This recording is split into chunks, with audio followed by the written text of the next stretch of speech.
This podcast is brought to you by Penji. Penji is a creative subscription service that gives you access to pre-vetted, agency-trained creatives from all over the world. From graphic design to illustrations to social media management and web development, it's all included for one monthly price. It's time to say goodbye to the hassle of searching for top-notch creative talent. With Penji, you get quality and consistency delivered right to your inbox every day, carefully crafted for you by humans. So meet your new creative team today. Head over to Penji.co for more and enter the coupon code located within the podcast show notes. Hello, everybody. Welcome to the Fully Managed Podcast. This is a podcast where we explore and discuss marketing and business tips to help assist you in your business journeys. I'm your host, Daniela, and I'm Penji's partnership coordinator. I'm joined here today with a very cool guest, Doug. Sorry, I don't know why I was going to say my name, Jason Myers from Austin Lawrence Group. Hi, Jason. How are you? Hi, I'm doing great. I'm doing great too. I don't know why I was gonna say I'm with a very special guest, Daniela. Um, but Well, you are. yeah, I'm the host I'm though. I'm with a special guest. I'm my own guest for my own podcast. But thank you so much for joining today. Very excited to have you to kind of break the ice a little bit and get some context on you. Can you tell us a little bit about yourself, who you are, about Austin Lawrence Group, and everything else? Sure. So my name is again Jason Myers. I'm the Chief Revenue Officer of Austin Lawrence Group. We're a demand generation agency that specializes in SaaS or software as a service companies. Uh, let's see. What else do you want? Okay, that's very cool. So, how long have you been working at Austin Lawrence? I've been at Austin Lawrence for a little over 4 years now. How did you actually get started there? Did you get started with the beginnings of this, or were you sort of brought on when the company was a little bit more advanced? No, so I actually was doing some fractional CMO work with a company and uh, got kind of hit with COVID. And at the same time, I had met the owner of the agency in a networking group and just liked what he was doing. And so offered to join the agency in terms of business development. And that's where we are now. Cool. That's a very interesting journey. Now, I know that Austin Lawrence specializes in helping B2B companies, right? Because it's mostly with SaaS companies. Um, what do you think are the unique strategies that your agency develops to help B2B and SaaS companies stand out in that space?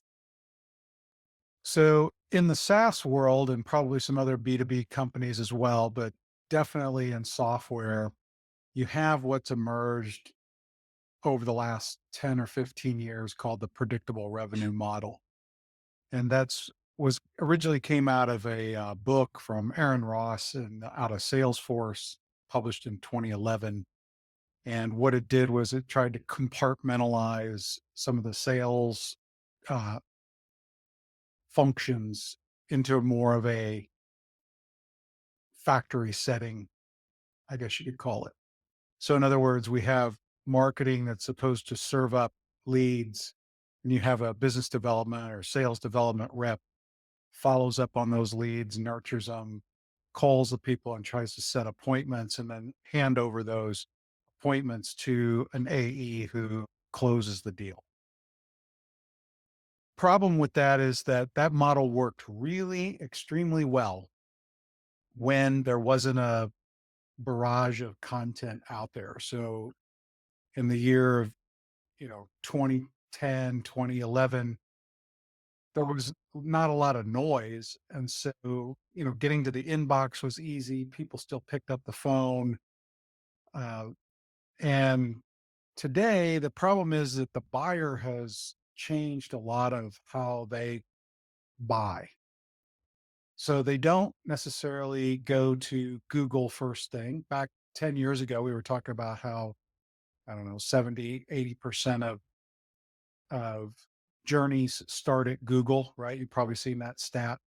Today, I don't think that's true because people are talking to peers, they're in the social networks or communities. They go to third party sites like G2 or Trust Radius or whatever. And in any industry, people are looking up reviews and things online before making a considered purchase. So the bottom line is buyers ignore you because their inboxes are too flooded with stuff. If you go on Google, most of the content up there is pretty mediocre at this point from vendors. And anyway, Google's shifted to focus more on AI snippets and the larger publishers. So if you're trying to do an organic SEO strategy today, you're really going to struggle with that because it's just not moving in that direction. So all these things have caused a lot of problems for the companies that have made investments in the predictable revenue model. So we have these SDRs that are having trouble getting their foot in the door because nobody wants to talk to them. And, you have AEs that are used to getting appointments set for them. So they're less likely to go out and prospect like they would have used to.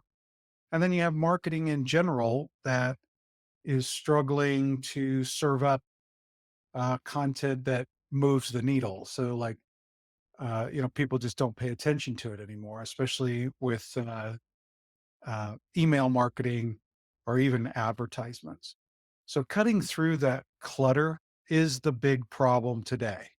All right. So, that was a long explanation for what's wrong. And so, what are we doing differently?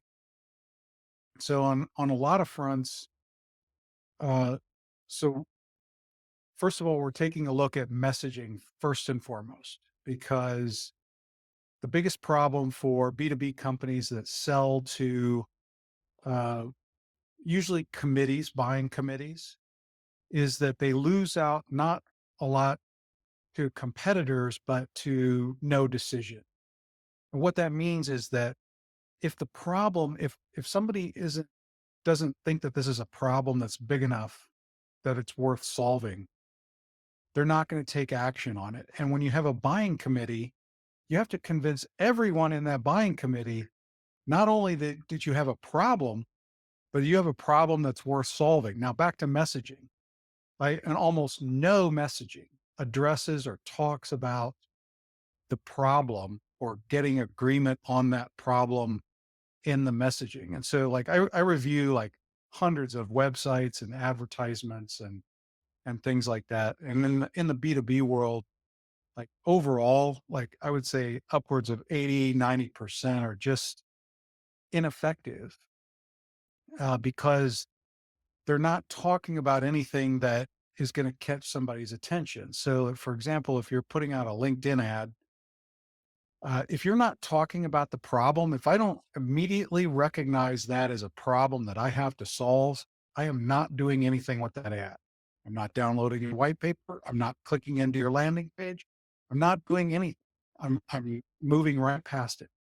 Same goes, by the way, for your email outreach, for the web messaging on your homepage, for all the content, like if you create blogs. If I don't identify with a problem that has to be solved, I'm not reading it. I'm not engaging with the content, and therefore you're losing me, and you're potentially losing me to a competitor that is better articulating the problem, and so that's the risk.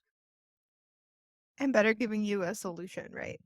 Right. Um, I'm Well, curious. like once you engage them, right? Like then you can talk about the reframe as Challenger says, like how you're solving that problem differently. But you got to get them engaged. That's the first step. And most marketing just doesn't do that because it's crap. We we've relied for too long on, people just finding us magically, and those days are over. Long time ago. I'm curious, with everything that is going on with TikTok getting banned, Mhm, I've like tried to keep up with the news, but it's all over the place, so I'm not sure if they decided on it happening or not, but I know that it's really close to happening as mhm, far as I'm concerned. And I know that the B2C industry is very concerned with this because a lot of B2C marketing happens on TikTok right now. Yep. So I know that like economically speaking, a lot of businesses are concerned for this. But I'm wondering in something that's a little bit more business oriented, like SaaS companies are, or B2B, which is I think the marketing needs to be a little bit more targeted and a little bit more intentional and focused. Do you think that these type of measures and these type of changes are affecting it in any way or are going to change the way that you are going to do marketing, or are they going to affect marketing in the SaaS world, or do you think that it's more for like the B2C world? So that's a great question, and I'm going to answer it a little bit differently than the way that you asked it, but I think I'll come around on it here. So, so first of all, in B2B world, we're still trying to figure out how to use TikTok, right? So some have kind of figured it out, but for us, when they say it's going away, we're not that concerned about it because really, like in B2B world, it's YouTube, it's Facebook, it's LinkedIn, like primarily, and Google, like pay, the click. Um, so we're not, so if the platform goes away, I don't think anybody in B2B is really going to be that concerned about it. However, it's had a big impact on the other platforms. And I recommend the book Gary V just wrote, I think about a year ago, called Day Trading Attention. And it's really changed a lot of our thinking in terms of how we do marketing and advertising and all that. But what he says in that book is basically because of TikTok, like all the other platforms, are now going the way of TikTok, in that it Yeah. used to be that, like, LinkedIn or Facebook or whatever would serve up content to your contacts or your connections. So it's all about building followings to get your content shown. TikTok changed that in that they want to keep you on the platform, which now all of them do, but more on that in a second. But so to keep you on the platform, they're going to keep serving you up related content on things that they know that you click on already, right? Like so, and you've probably seen that, especially on YouTube or TikTok or whatever. Like you click on something, and then I'm getting served up more videos on that topic, usually from and from that same person or you know whatever the tag is. So algorithms are moving that direction. That I think that's what's important about TikTok, right? Because that means that any singular piece of content has the potential to go viral. And that's a huge opportunity. So how does that change the way that we market? And this is why I'm kind of covering it a little bit differently, right? Because we want to market the way that B2C companies have been doing that on TikTok, right? Like we want stuff to go viral. So we have to think about, what's going to be shareable. Like, what do people really want to consume? What's educational content that is worth sharing? In B2B world, it's really more about, thought leadership and education and those kind of things, and how to be helpful and add value.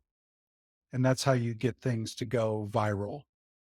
So, but that's a big opportunity. So the platform itself doesn't matter. So if TikTok goes away, we'll just use the same concepts on another platform. Something else will emerge. It already is with Facebook Reels and YouTube Shorts. So we're not concerned about that, but you do want to treat content a little bit differently. So it's not just about putting content out there. You've got to get you want to put things out there and test, because if you can test it organically, and this is the point that the book makes, Gary V's book, if you can test those concepts, then you know what resonates and you take the guesswork out of advertising and everything else.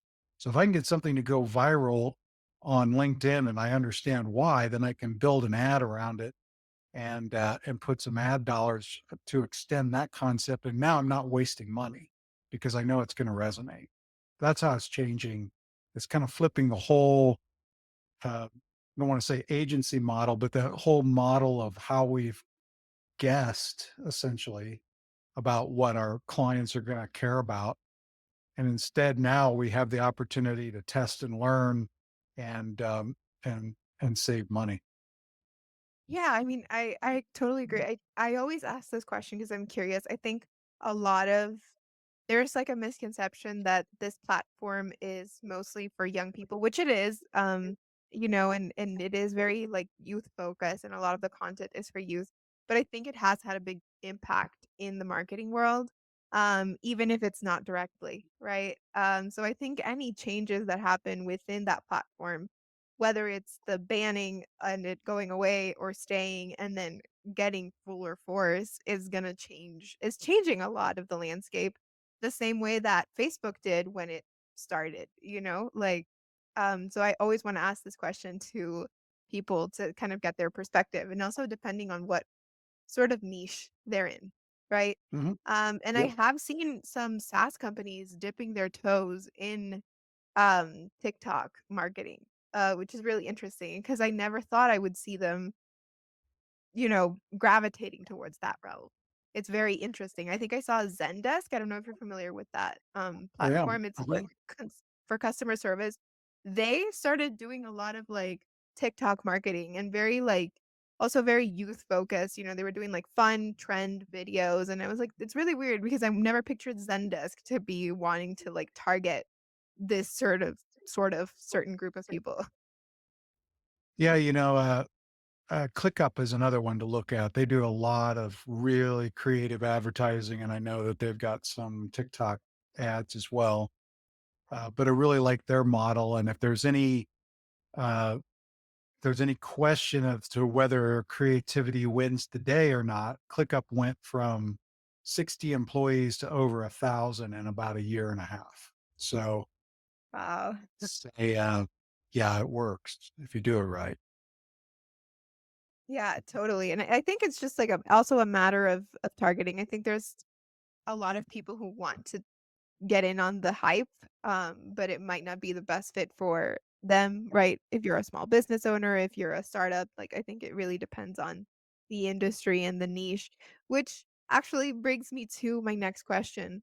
I know that you primarily focus on SaaS companies, that B2B, but within that world, what businesses do you think or industries do you think benefit the most from the expertise that you can offer at Austin Lawrence?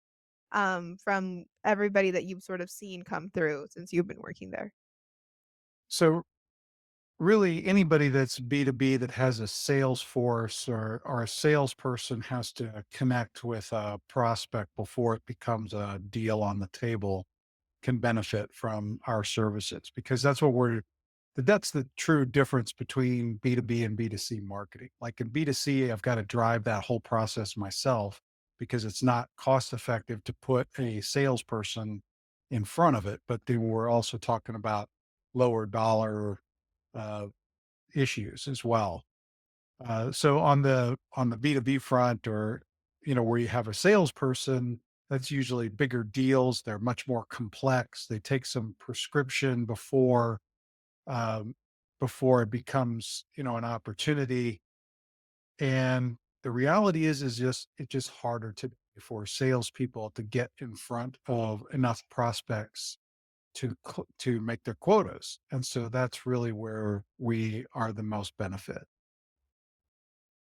Yeah, I think like lead generation is always a challenge. And then I think what I've noticed is that you can get leads, you can get prospects and you can get potential clients. And then the next step in difficulty is converting them, right? That's Right. always a place that's difficult for people. Well, And I and think now more than ever. yeah, and we're starting to think lead generation as a term is kind of going away, or we'd like it to. We call it demand capture, and it's the idea that 3 to 5% of anybody at a given time may be in a buying window, and that when you're doing any kind of direct response advertising or marketing, it's to capture those people. But then what about the 97 or 95% that aren't in the market yet, but you need to educate or create clients? And that's where a lot of companies hiccup, because they're concentrating on that short term. They're not doing what they need for the long term.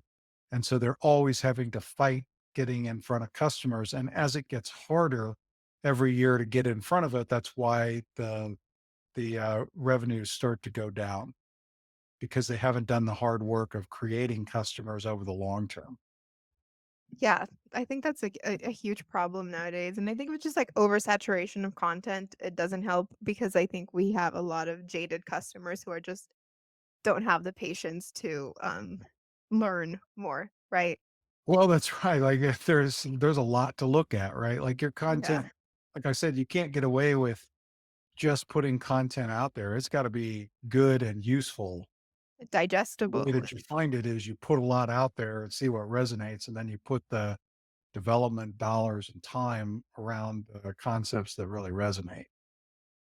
I actually have a question about, communication. I think when I've ever spoken to people who are in the SaaS world, B2B world, a common problem that I've noticed or pattern, and correct me if I'm wrong, but I think a lot of people have come across the problem of communication because I think because it's a little bit more high level, a lot of buzzwords are sometimes used, right? When it comes to the conversation of SaaS companies and a lot of like I guess more complex discussions can begin to ensue. A lot of marketing feels very high level, and sometimes even though the the target audience is a business owner, that business owner might not be an expert on that specific topic, or they might not even know that they need help with that problem, like where you spoke earlier about, or that they even have this problem, right? And so I've spoken to a lot of people who are in the B2B world that tell me that they are constantly trying to figure out how to better communicate all of this in a way that is digestible for the customer, but it also gets that point across. Have you experienced this? Has anybody at Austin Lawrence Group experienced this? How do you address this issue if that's the case? So, short answer is yes. As you were talking, I think biggest problem that I see in terms of communication, quote unquote, is that, yeah, marketing jargon will sell nothing. Neither will vague language. And that's what 80, 90% of the stuff that I see out there. So if you're talking about you're the number one AI platform, nobody cares. You're making What does that claims that even nobody mean? cares about. If you're saying things like we're going to streamline, automate, accelerate, all of those things are wishy-washy language. They don't mean anything to anybody. So, uh, yeah, a lot, more dead ahead language is actually better, right? And better if you can, put a statistic behind it or show an outcome like, you know, what if you could save 30% on whatever is, that's typically what we save for clients, et cetera, et cetera. That kind of messaging fares a lot better than, hey, we're the number one in the category, because nobody believes that. So yeah, I think there's a huge messaging problem out there. Yeah. As to I why it is that way, like my speculation is that a lot of marketers have taken their cues from bigger players in the market, like for example, HubSpot and or Salesforce, and their situations just don't apply to you, right? First of all, HubSpot started a long time ago with content when there wasn't any content. They were one of the pioneers in content marketing. And today the picture is just much differently. So if you're borrowing messaging from those big companies, it's not going to work for you. So you got to, what you should be doing is you should be interviewing customers, for the jobs to be done, if you've heard that language. And what that means is you really got to find out what's typical across, say, 10 clients as to the reason that they bought from you. And it's got to be a struggling moment. Pain points aren't enough. Like everybody talks about selling to pain. I'm a huge Sandler disciple. So I love selling to pain. I understand it. I wrap that into marketing, but I'm here to tell you today it's not enough. So to give you an example, may have a problem or I may be in pain because I can't wake my kids up in the morning to get them ready for school. But am I going to buy a product to solve that?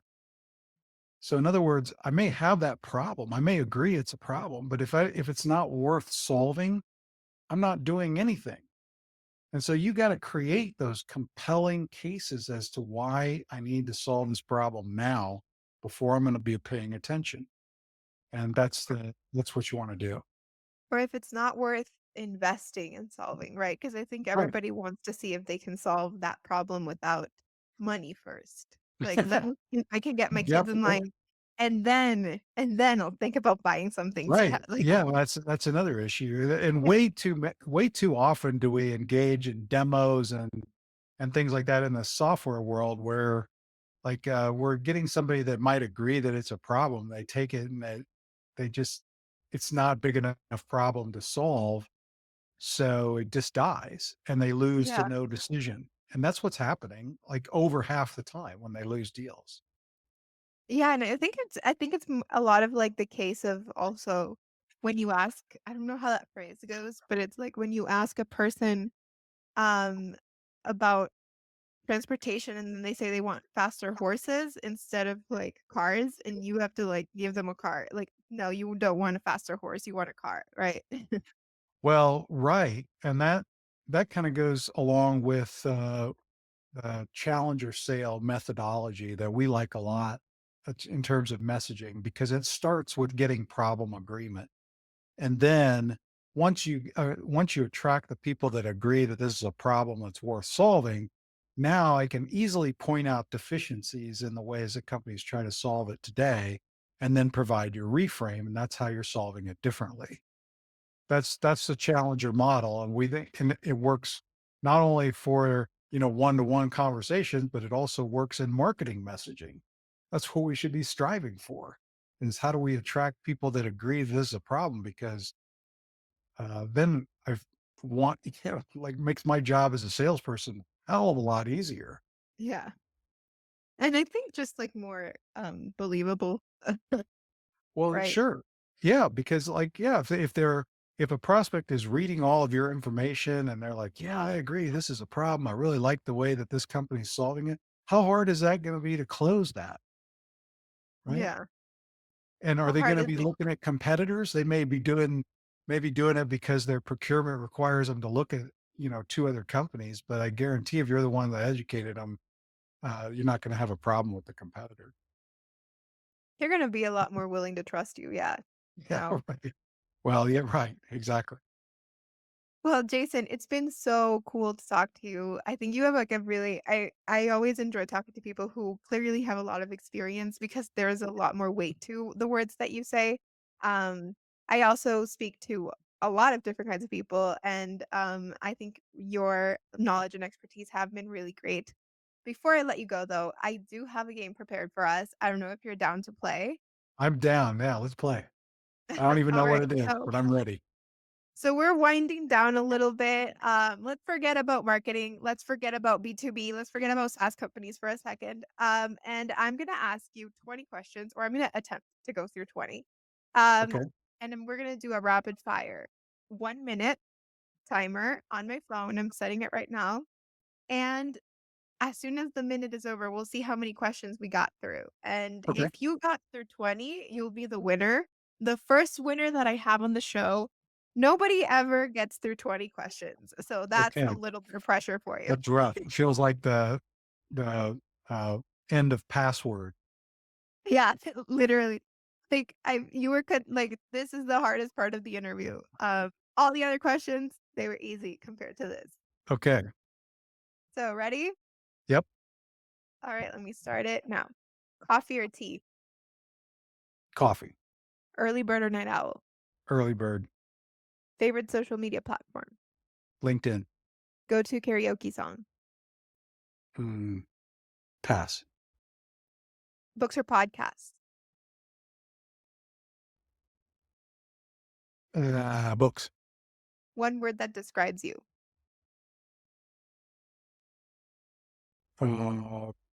Crude.